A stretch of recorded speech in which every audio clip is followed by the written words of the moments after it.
So your grandfather, who was he? He was born in 1888 in Reading. He had an elder and a younger brother. One went off to Australia after the Boer War, but he stayed and became a travelling salesman for Huntley and Palmer, and he went to Ireland before the First War, and in the First War he joined the Berkshire Yeomanry, and whilst marching in a column, the Royal Flying Corps, newly formed, was marching in the opposite direction, and he joined them instead because he had a chance to go in an aeroplane in a Blériot type before the First War, and that gave him an opportunity. He was a mechanic.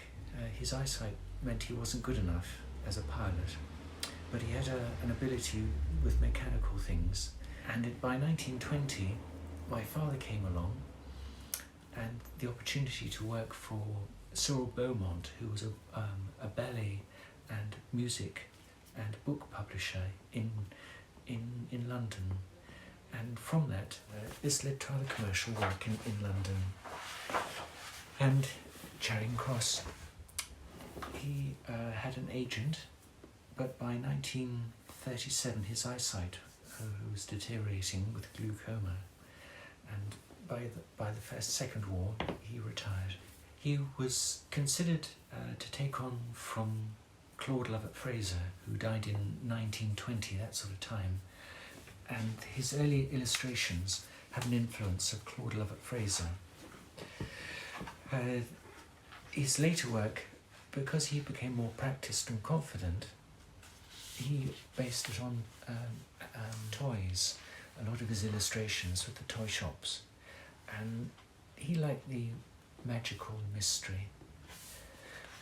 After he'd left the Flying Corps in the First War, he set up doing book illustrations, which he showed Cyril Beaumont in London, and then that led on to further work.